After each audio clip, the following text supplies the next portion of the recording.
The melody of my soul, the melody of my being, the melody of my mind. Hello everyone, you're welcome back to our YouTube channel just now. How are you? How are you keeping on? So, Is the melody of my soul. you must have heard about awareness and the concept of awareness generally. Like some may think that awareness is all about luxury, like waking up say for example 4 a.m. in the morning, or the green teas that you maybe get to drink, or all the healthy food options that are quite expensive as well. Okay, so and you've been maybe even wondering, okay, what is really wellness, and is it just luxury to maybe even live a life of wellness or something? So today what I'm hoping to do is to strip all of those kind of myths or beliefs around wellness. Okay, so I'm looking to maybe even go into the basics today to explain the concept of wellness, and to maybe even make you aware that wellness is not just luxury. It's something that anyone who really wants to practice it can actually dive into and just get that rolling as well. So, and to do that, I've now compiled a list here. I've got this list. I've compiled a list of 30 questions, which I've now titled it ABC on Wellness. Okay.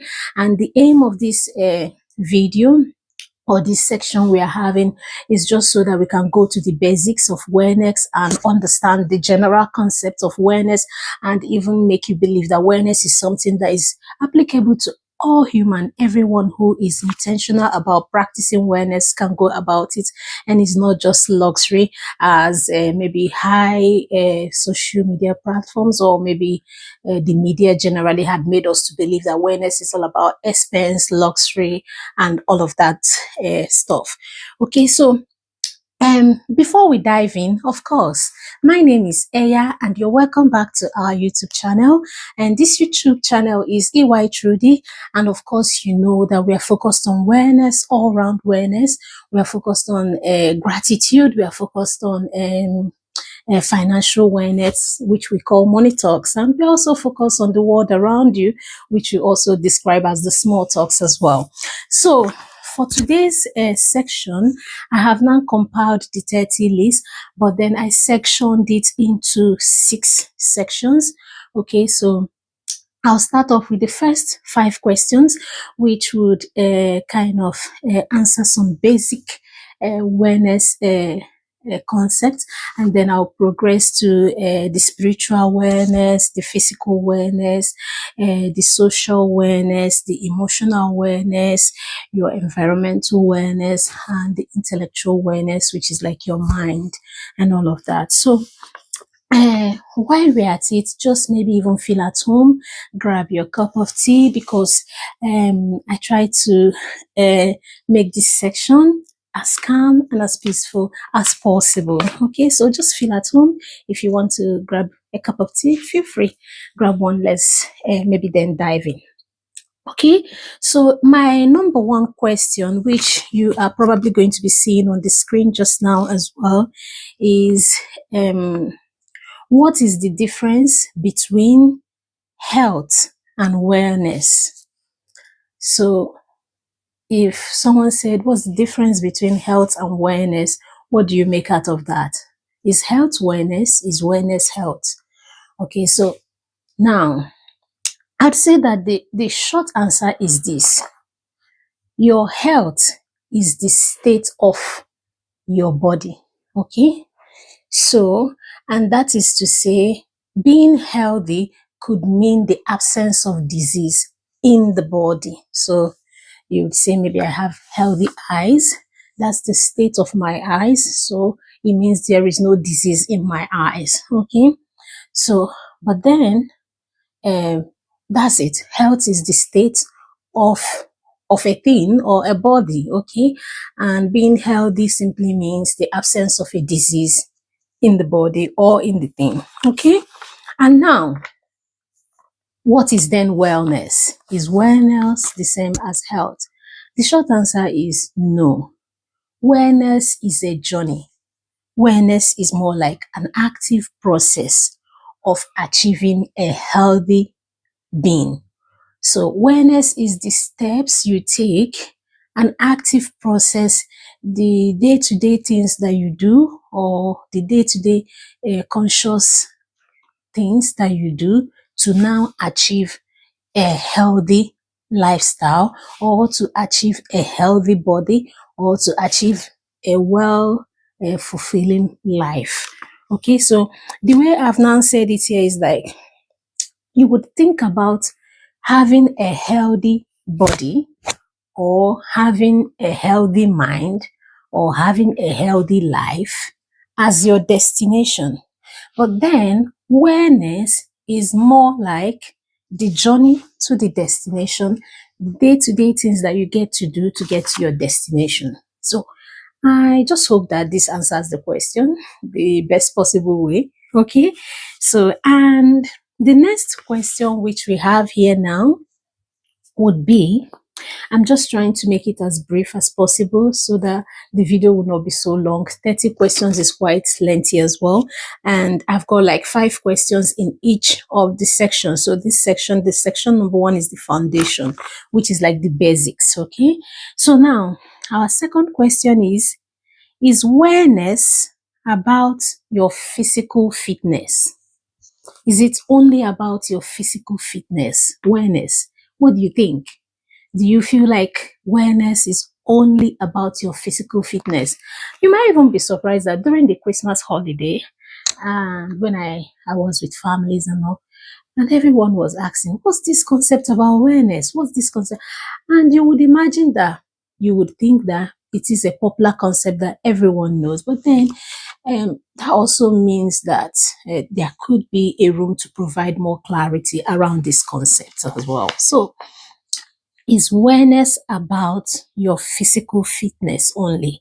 I think the answer is no. Okay. Wellness is like a holistic approach. Okay. So it would then comprise of your mental wellness, your financial wellness, your physical wellness also included, your social wellness, the relationships you have in your life, your emotional wellness, your environmental wellness, where you're located, what's happening around you. Okay. So that being said, okay, it simply means that to achieve a kind of a well-being, a successful well-being, you would need that every aspect of wellness is, if it's like a wheel, it will have to keep rolling. Every aspect of it needs to kind of keep rolling, because if one is disengaged or functioning very poorly, then you would not achieve a holistic well-being. So say for example, um if your mental well-being is really, really strained or stressed, that such you have like a chronic depression, you would imagine that that means that regardless of the environment you find yourself, regardless of your social awareness, regardless of other things, that aspect is suffering, and it will then maybe even in turn impact your physical well-being as well. Okay, so the short answer to that is wellness is like a holistic kind of approach. It does not just imply about the physical well-being alone. Okay, so now we are now going to the next question, which is question number 3. Okay, and that question says, why does wellness feel so expensive? Um, do you really feel wellness feels expensive? For me, I feel like it's just what we have now been made to believe. Because, I mean, it's just what maybe the society or the general notion that wellness is luxury. Because at the core of what makes wellness what it is something like as basic as getting enough sleep. It could be something as basic as drinking water when you wake up in the morning, or having something I would call like structured time that you drink your water and how much quantity you take at any time. That could be awareness. It could also mean like awareness could be like having like a meditative section, taking a deep breath, or maybe even counting 1 to 10 whenever you're faced with a stressful circumstance. So before you speak or react, you might just want to take a deep breath and just count maybe 1 to 10, or maybe count backwards 10 to 1, such that you slow your pace of response and and maybe provide a response at a better pace. So what I'm trying to say in essence is this: wellness is not luxury and should not be seen as luxury, because at the core of what wellness is all about is things that are free for everyone. It is free for you to get a sleep. It is free for you to drink water. It is free for you to take a deep breath. So wellness is not expensive. So don't believe it. I know that the concept is like you have to maybe drink all of them tea or the holistic food. They're amazing, but at the core of what wellness is, it is of course not expensive. Okay, so although you might want to believe it feels expensive, but it's not. Okay, so take it from me. Now, the question number 4 is, how do I start when I am feeling overwhelmed? Okay, so you find yourself in a circumstance where you feel overwhelmed. You have maybe so much on your table to attend to. Maybe it could even be work. It could be chores. It could be anything at all. So what I would say to this question just now would be, if you ever find yourself in any circumstance that you feel overwhelmed, I would suggest you start with micro habits. So the concept of micro habits is simple. You just try to achieve very small thing, very basic thing. Okay. So you have like a pile of chores that you need to do. Maybe on a Saturday morning, you're a mom, and on a Saturday morning, you needed to clean the house, you needed to make sure the foods are made and all of that. And over the night, you were feeling so overwhelmed about what the next day would be. Man, when you wake up the next day, just do the basics. Make your bed. Just do the hoover and let it go. Okay? Don't let things kind of strain you. Just try to achieve the much you can. You can even go on to divide the tasks, maybe section by section. I'll do this in the morning. And when it is morning and you've done that, just leave it. And then start the afternoon section, maybe later in the afternoon, and just have a break in between as well. So basically, whenever you feel overwhelmed, okay, don't try to change your whole life, okay, at once, or accomplish everything at once. Just start with micro habits. Something as small as maybe even waking up in the morning and just having a glass of water. Now, the question number 5, okay, is what is the mind-body connection? So, you'll be seeing this on the screen, mind-body connection.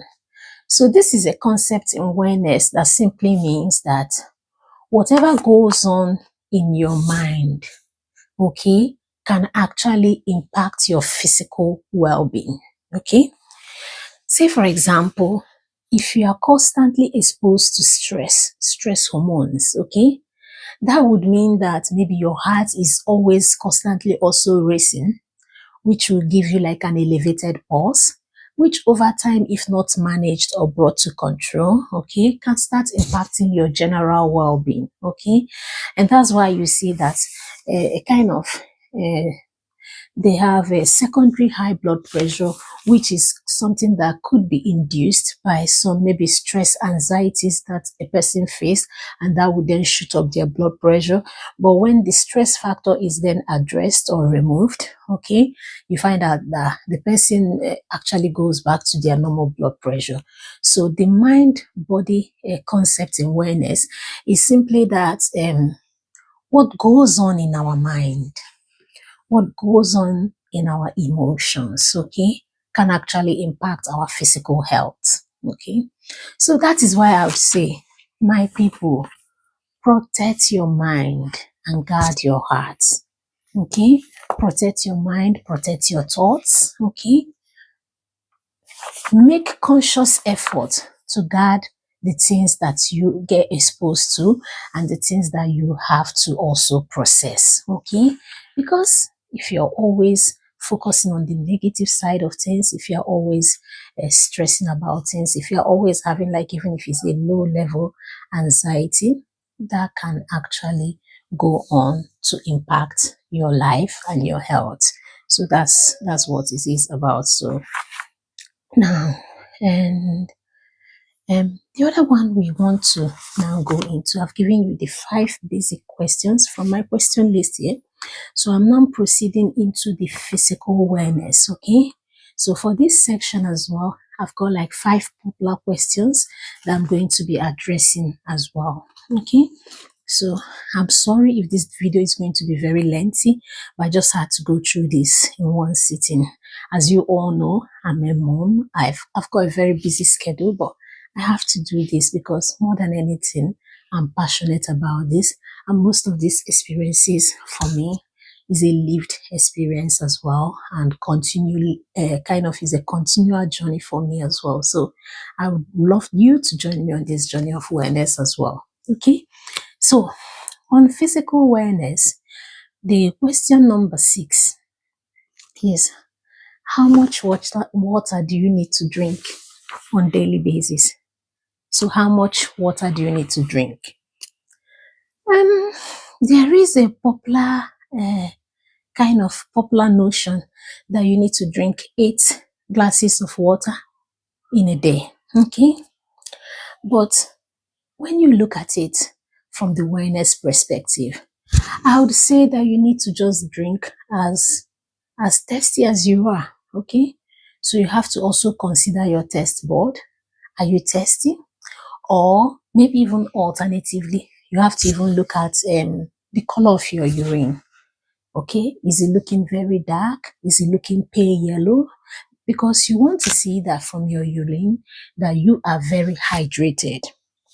So um, as much as we would recommend to drink at least the 8 glasses of water, but don't put yourself on so much pressure if you're not able to get to that 8 glasses, or if you are able to even exceed it and double that, okay? The important thing is that you are considering the fact that you are very hydrated, and you're also checking out your output, which is your urine color, to make sure that it shows that you are hydrated and that you're not going thirsty and not having to drink water because you've completed your 8 glasses for the day. Okay, so that's about how much water you need to drink. Now, proceeding, okay, the next question we have, which is question number 7, is movement the same thing as exercise? So if I ask you now, is movement the same thing as exercise? I'd say the short answer is no. Okay, but if I told you the short answer is no without explaining it, I know you probably would want that explanation. So here is my illustration. For me, an exercise is like a structured activity that can even happen in a structured environment, sometimes even with a trainer that also guides such activity. So an exercise can be like a structured 1 hour uh, race that happens in a gym with your gym instructor. Okay, so that's what exercise is. But then, on the other hand, movement is unstructured. Movement can just be like you waking up in the morning on a day that you're having like a slow start to your day, and you go and maybe do your gardens. And it could also mean like instead of using the train to go to work, you decide to maybe take a cycle to work on that day. It could mean that decision you made, instead of using the lift, you use the stairs. Okay, all those counts as movements. Okay, while exercise is more like a structured activity in a structured environment. So that answers the question: is movement the same as exercise? The answer is no. Movement is not the same as exercise. Okay, so, and movement is more like a lifestyle. Okay, it's more like a lifestyle decision as well. Okay, and so sometimes, okay, it's best to even focus on the movement than focusing on the exercise. The reason is that sometimes you can feel overwhelmed by the structure of the gym and the schedule and even having to pay for it. But if you even incorporate going to work 3 times a week on your foot or cycling to work every day, that's movement, and that's also giving you the results of a physical well-being that you are aiming for. Now, the question number 8 is, why is sleep called the foundation of wellness?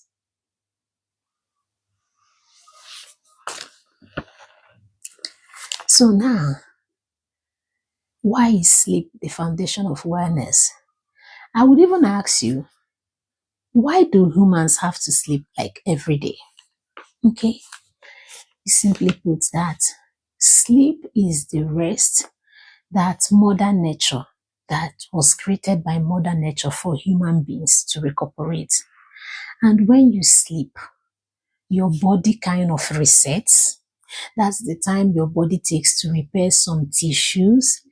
And when you sleep as well, your brain as well is actively also removing toxins and all. Really, when it comes to wellness, there is nothing that can actually replace sleep. You cannot say, I'm going to be eating healthy food all the year long without you incorporating sleep. Okay? Because if you do not incorporate sleep, you cannot eat healthy food all year round without incorporating sleep and have a well-being that is good for your physical health.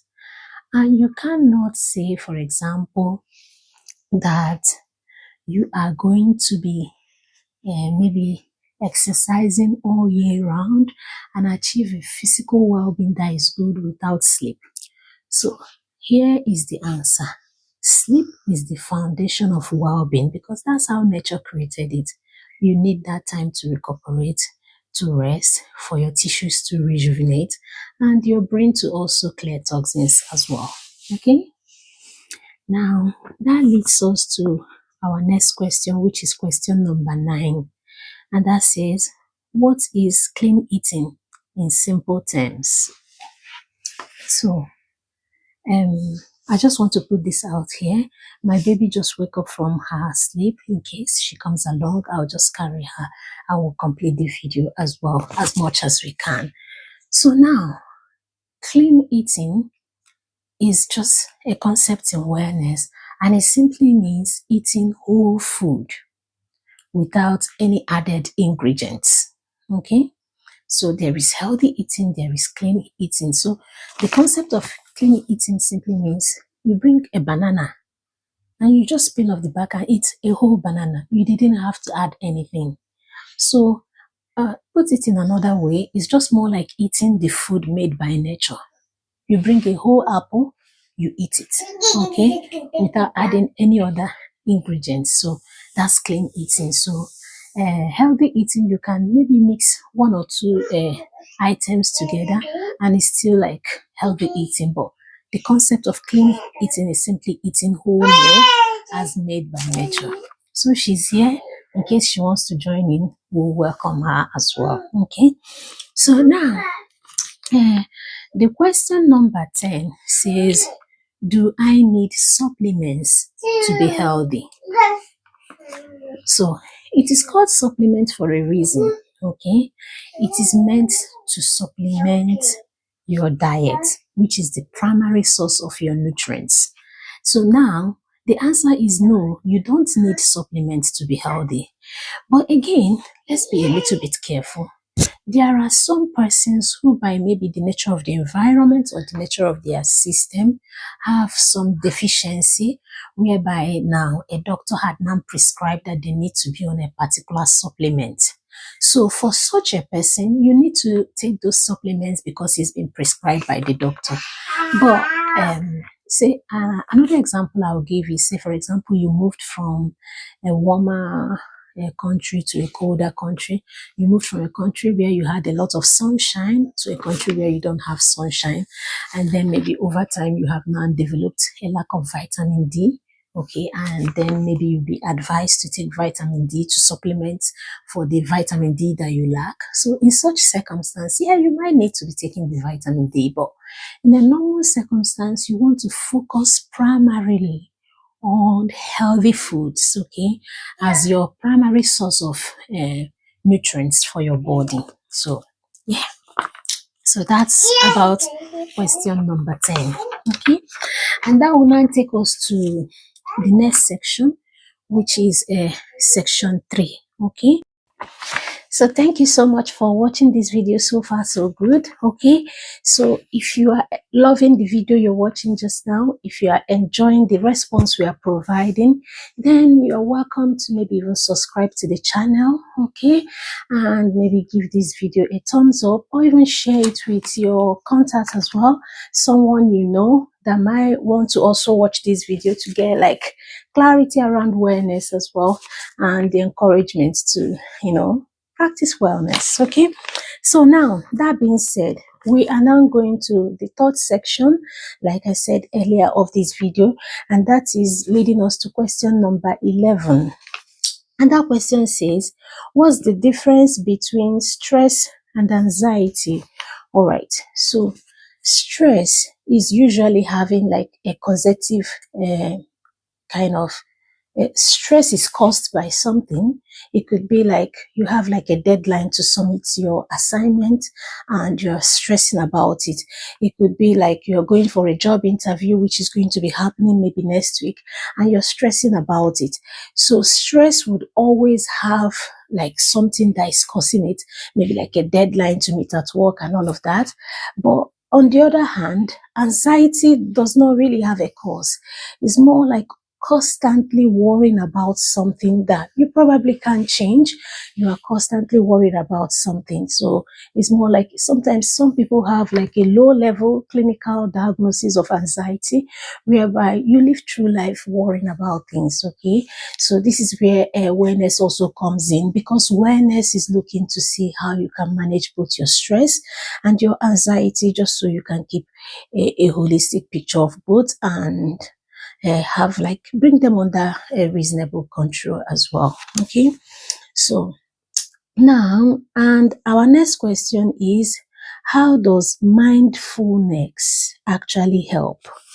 So first of all, is mindfulness is just being present in the moment. Okay, bringing your mind to the moment. You are not allowing your mind to think about the future, so much so that it causes you like a worry about the future. And you're not allowing your mind to think about yesterday, so much so that it causes you regret. Okay, being present in the moment. So I'll give you an example just now. Say for example, you went to a restaurant to have like lunch with a friend. Okay, and while at the restaurant, you try to bring your mind to focus on the restaurant, to focus on the food, to focus on the conversation you're having with your friend, to focus on the beauty surrounding you at the restaurant. And you're not allowing yourself to think about the query you had yesterday from work, from your manager, such that it would then maybe even impact your emotion in the moment. And then you're not even maybe allowing yourself to think about tomorrow. Maybe your rent is due tomorrow, or maybe you have a task that you needed to complete tomorrow. So mindfulness helps because it helps you to focus in the moment, to enjoy the moment, to be present in the moment, and actually take it one day at a time. Okay? So our question number 13 says, what is the flight or fight response? Okay, what I'll say is that maybe when humanity was at the bare, before all the modernization and all of that, if you were walking along the road, okay, and you encountered something maybe like a lion, okay, like the natural instincts, your nervous system, the natural instincts it will have is for you to flee, run, fight, or run for your life.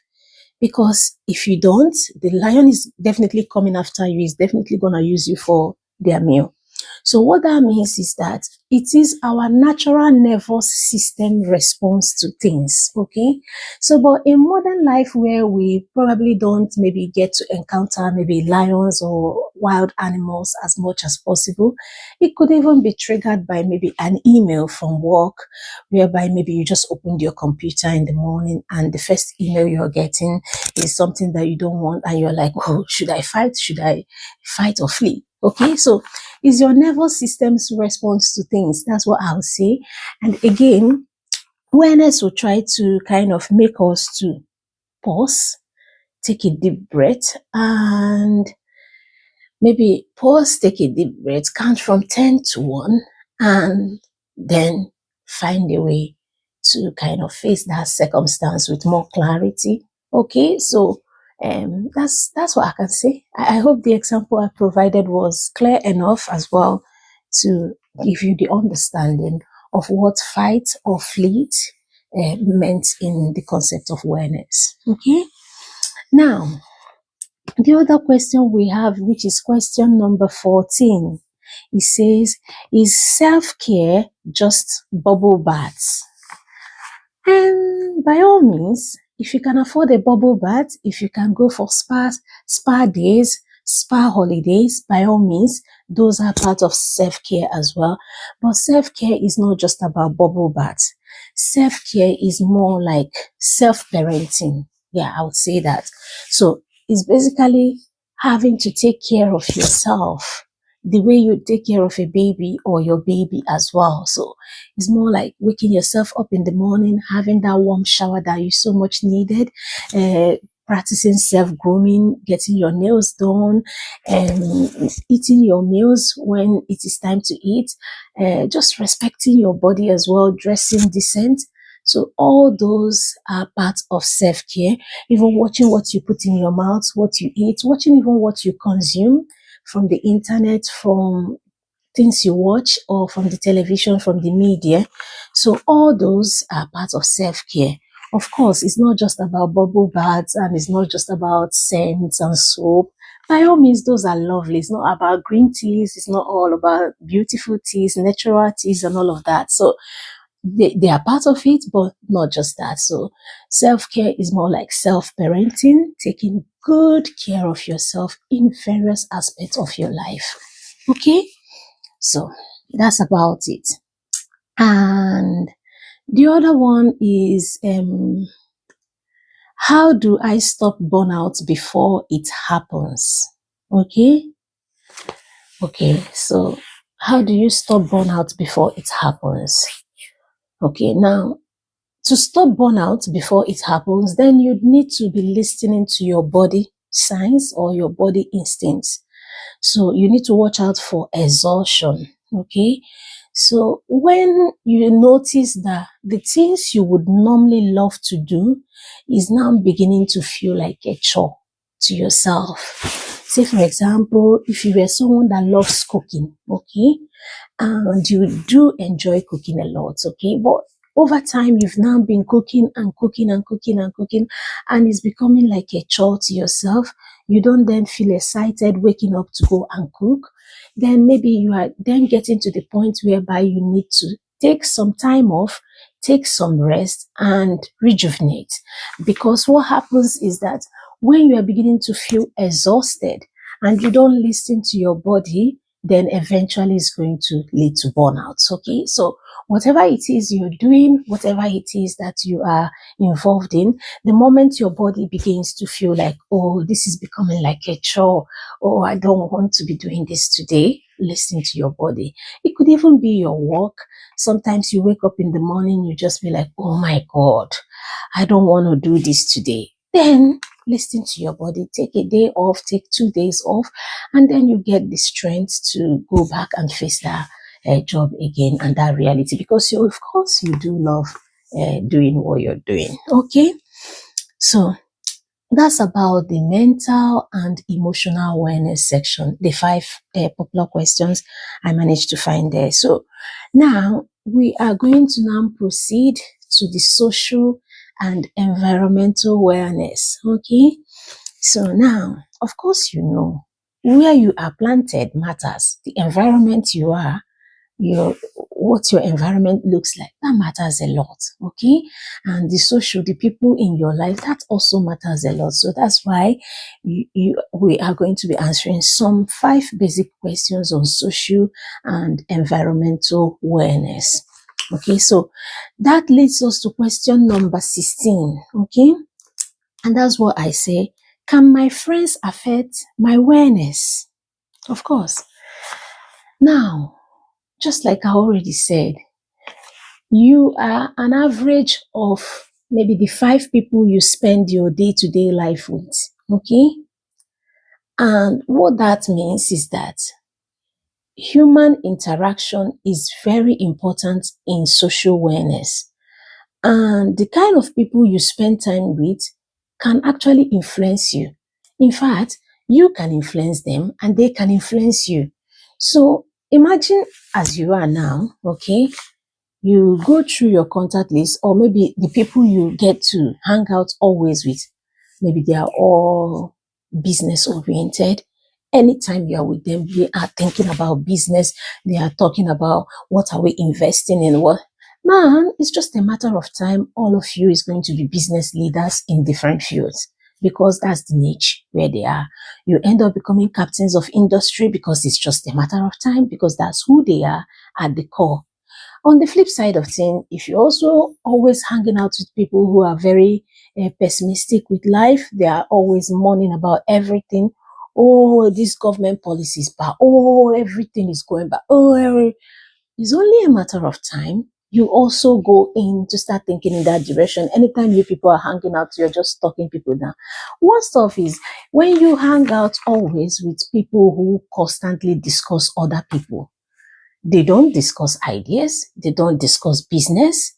All they are constantly talking about is, did you see what that person did? Did you see what that person did? It's just a matter of time you will degenerate into becoming something you don't even know, you don't even realize. You become like a gossip. You're always constantly talking about other people. So keep an eye for that, watch out for that, because definitely the people you hang out with, the people you interact with on daily basis, they impact your social awareness. So be conscious of your friends, be conscious of your interactions, and be conscious of the people you allow into your space, okay, to come and interact with yourself. And now that leads us to question number 17, which is, what are boundaries in awareness? Of course, um, boundaries is something that if you know me personally, you would know that, you'd be like, oh, she's always talking about boundaries and boundaries and boundaries. Yeah. So basically, the way I would describe boundaries today is this: boundaries are the rules you set for yourself on how you expect others to treat you.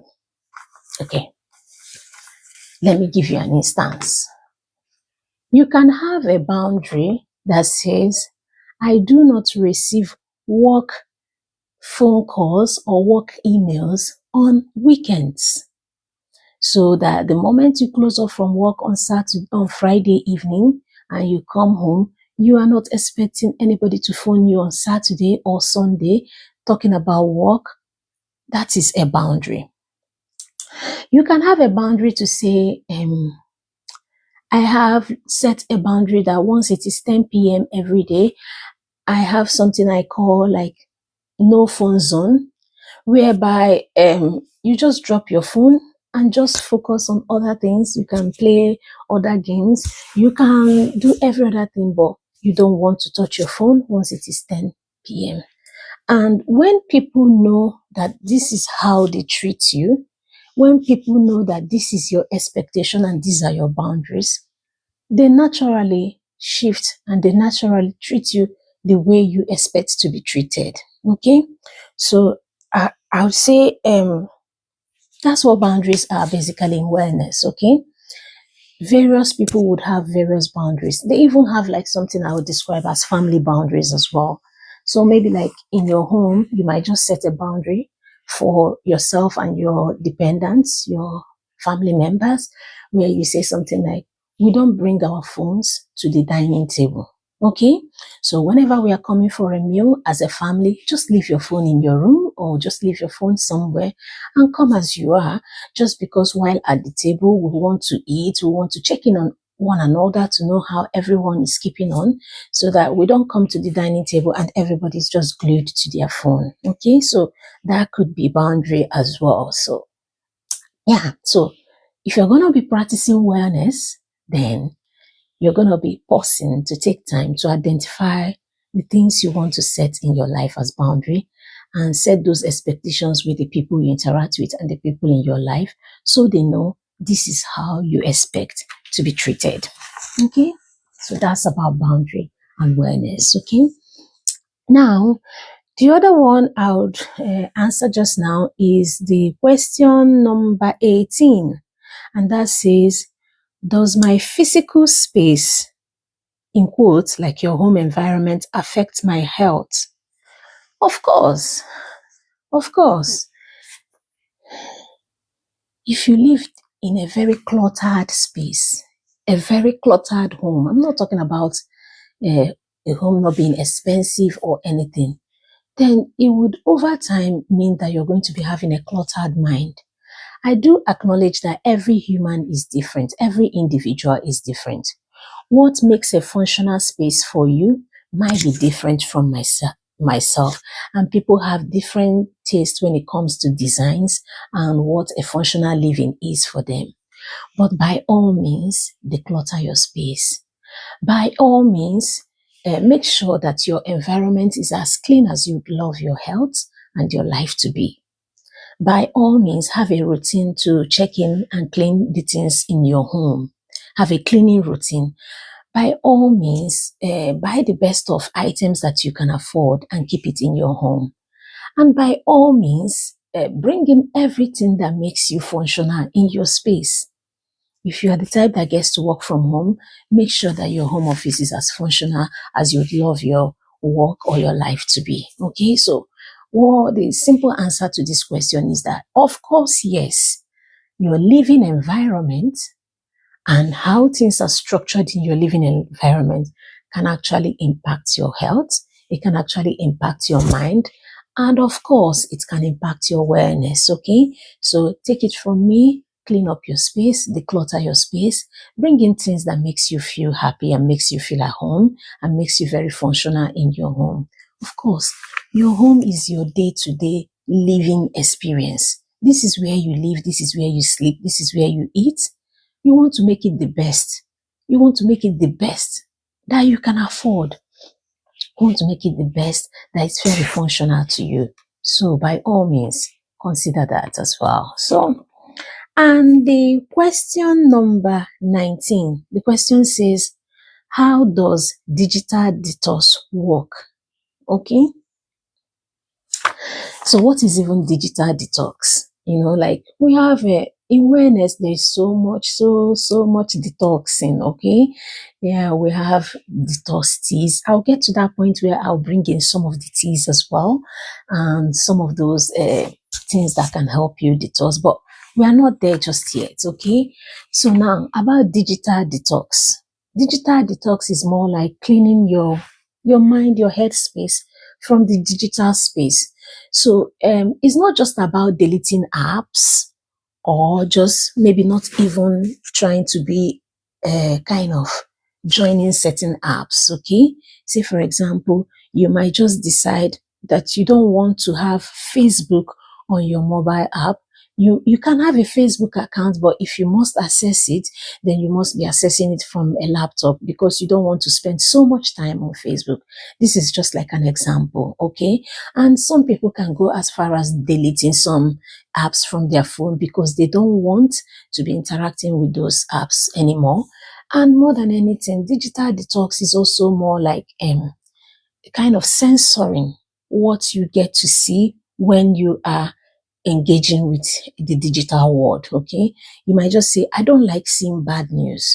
So anytime you see bad news, you take the effort to censor it and indicate that you don't like it, so that over time all what you get to see is maybe happy news, jokes, laughter, business news, those kind of things that you would love to see. Okay, and more than anything, digital detox will also involve you setting a timeline for when you have to now go online or when you have to be offline. Okay, so that what that means is that you want to also control the excitement you get from being online all the time. Okay, so you want to control that so that you do know that maybe after 10 p.m. you're not supposed to be online, maybe like watching all of that because you're now trying to unwind and wind down to get to sleep. Okay, so all those are part of digital detox. Okay, and this is part of wellness, especially the mental wellness as well and the environmental wellness, because what you expose yourself to, the kind of what you expose yourself to, the kind of things you allow yourself to see and process can actually impact your life. So I have a personal experience here. I don't like seeing like a violent scene, whether it is in a movie or whether it is like in real life whereby something violent happened. I don't like watching that because what happens is that the moment I get myself exposed to that, and especially if the violence involved a lot of maybe like bloodshed and all, I would I probably am not able to get rid of that from my mind, and it becomes very disturbing for the rest of the months even. So I have now censored myself that I don't want to see that. I don't even want to hear it. It's not to deny the fact that those don't exist. They do exist quite all right, but it's not something I'm able to process. And as part of my awareness journey, I've now identified that and I've set that as a boundary for myself and also like digital detox as well. So, and sometimes it goes as far as if I notice that I'm following like a channel or a person who normally posts negative things or violent things, I'll unfollow them. And sometimes I can even go as far as blocking them just so I don't get to see those things as well. So that's digital detox. Okay. So, the question number 20 that we have here is, it says, is loneliness a awareness issue? Of course, chronic loneliness is actually a awareness issue. I mean, if a person is suffering from chronic loneliness, there are times you just feel lonely and all, but there is one that is chronic loneliness, whereby even if you're in a party that is filled with people, you still feel alone. That is like a situation that you can even liken it to smoking as well. When a person feels so isolated, when a person feels chronically left alone in a world that is filled with human, that is actually a kind of awareness concern. Okay, it's awareness issue. And what I would say in this case is that you have to be intentional about building valuable relationships in your life. You have to be intentional about checking in on people. You have to be intentional about allowing people to check in on yourself. Okay? And just because it is just as important as maybe even eating vegetables and exercising, because you just need that social connection. Okay? Man was not designed to be alone. Okay? humanity or man was not designed to be alone. Even if you take it back to the Bible from the Christian perspective, you would note that when Adam was created, God said, it is not good for him to be alone. This is in Genesis. And what that means is that he then created a companion for him. So by all means, we all need human connection. We all need human companionship. Okay. So try to find valuable relationships, nurture them, build them, be a good friend to someone. They will be a good friend to you as well. And yeah, don't be alone. Loneliness is not, if you're going to be practicing wellness, then you definitely want to be connecting with humans, with people. Okay. So this had fallen off just now, but it's okay. We'll fix it later. Okay.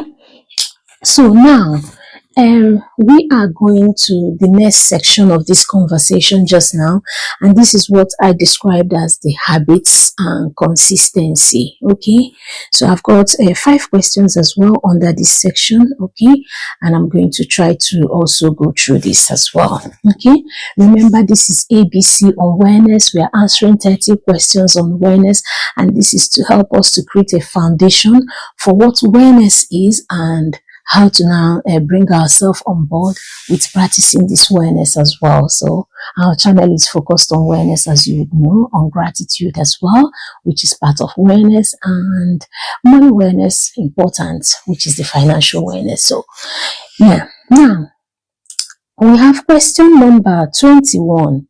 It says, why can't I stick to my goals?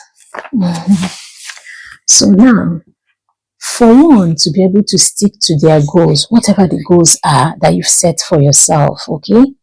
We are talking about habits now and consistency, okay? So for you to be able to stick to your goals, there's something you need. You need motivation, okay? And that's what it takes to stick to a goal. But for wellness, it's not really about motivation. So it's about creating a system, a structure that works for you. Okay? So you find that for some families or for some people, they live a very structured life such that you can highly predict what the week will be like. Okay? Because you can predict when they wake up, when they say their prayer, when they have breakfast, when they go out, when they come in, what happens when they come. That is structure. Okay, but if you are wanting to stick to your goals and you don't have a structure, that means you need motivation, and sometimes you might not have that motivation. That is why it is best to create a structure when you are looking to practice wellness and set certain goals to stick to them. I'll give you an example. If you want to go for a run in the morning, okay, maybe like you want to have 30 minutes run every morning before you get your day rolling. You might want to leave your running shoes just in front of the door or just beside your bed. Just because you want to, just the moment you wake up, you slide in into your running shoes and off you go, and then go and run. So try your best to create a structure that is okay for yourself, that you can stick to, and don't depend on motivation to make you stick to your goals and be consistent, because sometimes the motivation is not there. Now, that leads us to our next question, which is question number 22. It says, what is the 80-20 rule in wellness? So what's the 80% and 20% rule in wellness? So the 80% and 20% rule in wellness simply means that even when you are practicing wellness, even when you are setting habits, even when you are trying to be consistent, we have that 20% room to be humans, 20% flexibility. So we are happy if we can stick to our habits, if we can stick to our plan, if we can stick to our schedules 80% of the time. So the other 20% of the time, if we don't manage to meet our schedule, then it's okay, because we are humans. We can show that flexibility even to ourselves, okay? Say, for example, you said, I'm going to be drinking 2 liters of water every day, and in a week, you manage to drink the 2 liters of water for maybe 5 days a week, and the other 2 days you didn't manage to. That's still fine. That's flexibility. That's being human as well. So that's what 80% 20% rule in wellness means. So 80% of the time, if you're in your schedule, if you manage to do what you ought to be doing, that's perfect. And the other 20% of the time, give yourself grace, give yourself flexibility, give yourself time to be human. So there will be times that you don't want to do your fasting or your eating routine, and you can eat popcorn, and you can order pizza, and you can eat takeaways and all of that.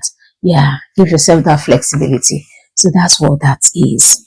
So, and the next question we have says, how do I build a morning routine that lasts? Okay.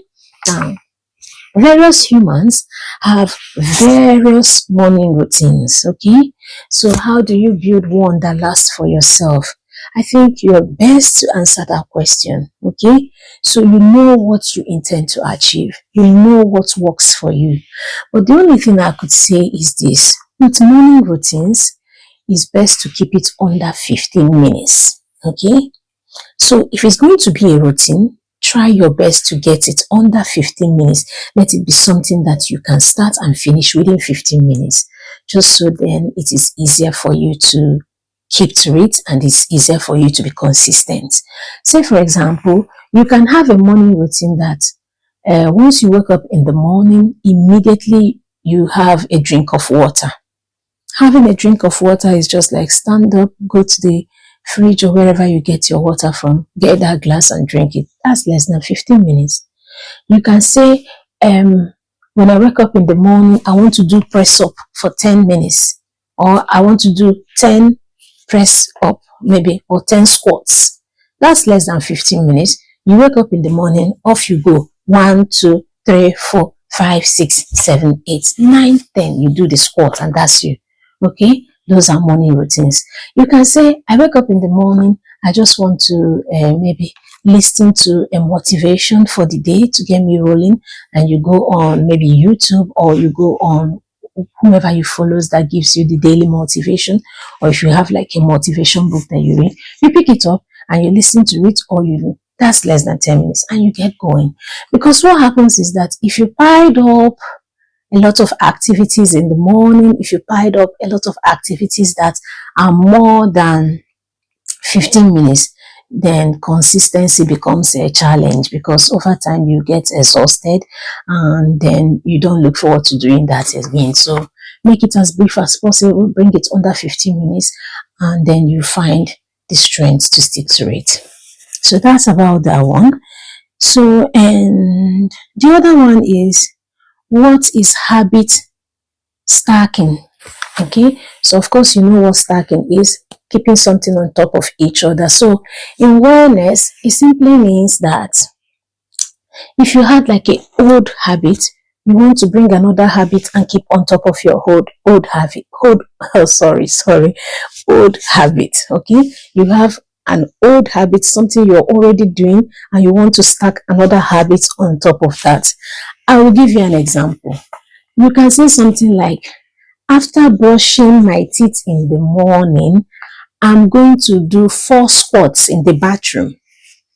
So brushing your teeth in the morning is like an old habit you already have. Every morning you brush your teeth. Okay, so but then you are bringing in a new habit to stack on top of brushing your teeth. So the moment you finish brushing your teeth, you're going to do 4 squats in the bathroom. Okay, so and that's habit stacking. And another one could be something like I'm looking for another example to give just now. It could be something like after my morning prayers, I will drink 2 glasses of water. Okay, your morning prayers is your old habit. You wake up in the morning, you pray or meditate. But after that, you drink 2 glasses of water. Is your new habit, which you are now stacking it on top of your old habit. So that's what it is. Or you could say something like, if you like drinking coffee, maybe in the office for your first maybe 15 minutes break, your coffee break, you can say, I will take a glass of water before taking my coffee. Your coffee is your old habit. You drink it whenever you go for your coffee break, but then you are stacking a new habit, which is taking a glass of water before drinking your coffee. Okay, And the other one says, how do I handle a bad day without quitting? It is simple. Practicing wellness is just like following a Google map or your GPS. Okay. What happens is that when you are driving and you're following your GPS and for some reason you go off track, what your GPS will do is to reconnect you back on track. It does not just tell you to maybe drive off the road and just go and hit anything off the road. Okay. So that's the same with wellness. Should you ever find yourself such that you're not meeting with your schedule or anything, just take time off, recuperate, recalculate your strategy, reset everything, and start again. So that's just it. Don't give up and just keep trying. Okay. And now this will bring us to our next section, which is, I call it purpose and perspective. So in this section, we also have 5 questions as well. And the first question says, what is spiritual awareness if I'm not religious? Okay. Now, so if you're not a religious person and you're looking at the concept of spiritual awareness, what is that? Well, that would be about values, and it will also be about meanings. Okay.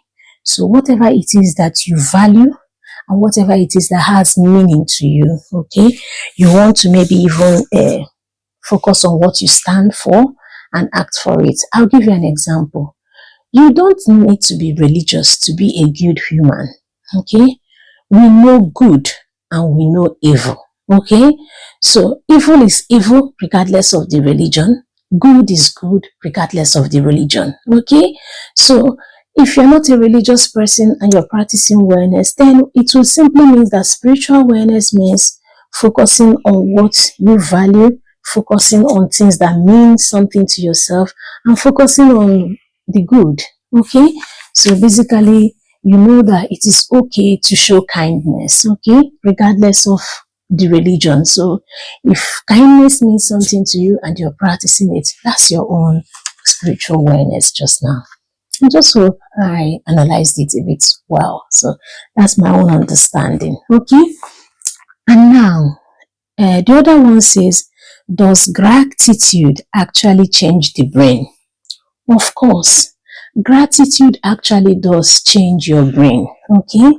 Gratitude, living a life of gratitude, it does actually change your perspective of life. It does actually change the way you see things. It does actually change your brain over time. Because what happens is that when you live a life of gratitude, when you are constantly focusing on the good out of every situation, it reduces your stress hormone, which over time would mean that you are focusing on the positive things that bring out the positive hormones that impact you and makes you very happy. Okay. So yes, it does change the way you look at things. Okay. So yeah, gratitude does impact your brain and the way you see things. So be grateful. Come on, be grateful. And the other one would be, what is intuitive living? Intuition. Intuition. It's more like instinct, okay? It's more like you listening to your own body signs and signals. So what that also means is that, let me give you an example.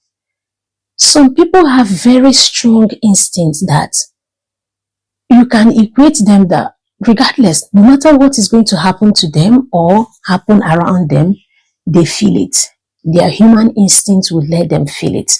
So intuitive living is more like consciously listening to your own body signals and believing it kind of. So some will say, believe your instincts for they never fail you. If your human instincts tells you something consistently, you want to maybe even listen to it. So that's about intuitive living. It's also about maybe, for example, you might want to listen to your body and say something like, am I hungry? Or am I just bored? Am I just craving things? Or maybe you can say, am I tired? Or am I just exhausted? So intuitive living is more like listening to your instincts at the core of who you are. Okay, so that's what I'll say about that. So that's what it means in awareness, listening to your own body signals and body instincts. And the question number 29, we are almost coming to the end of it. Thank you for staying with us. You've been amazing. I tell you, you've been. Okay, so question number 29 says, how do I deal with awareness guilt? Man, I would say this. What do you really feel guilty about? Is it not sticking to the schedule, or is it taking rest?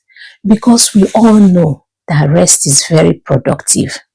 So whenever you feel exhausted, whenever you feel like you're not sticking to plan, whenever you feel like you're not sticking to your schedules anymore, you're not getting enough water and all of that, you're falling off your schedule a lot, try and rest. Okay? And don't feel guilty when you're resting. Because the truth is this, resting in itself is very productive. Earlier in this video, we've talked about sleep and why sleep is the foundation of wellness. Sleep is Mother Nature's way of recuperating us human. Okay? So whenever you feel guilty about wellness or anything, just stay off track, rest, recuperate, because resting in itself is very productive, and don't feel guilty when you're resting. And when you've rested enough, come back on track and continue the journey. Okay? So that's about that. So just remember that you're not a machine. You're more like an ecosystem. So there are so many other factors that impact how you feel and how your day goes.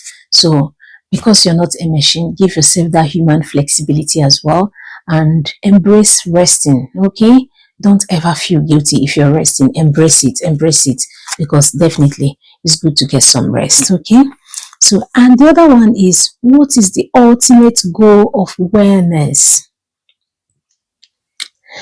So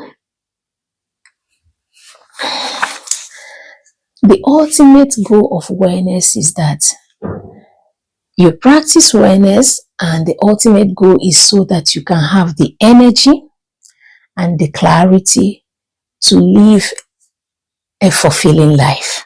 Okay?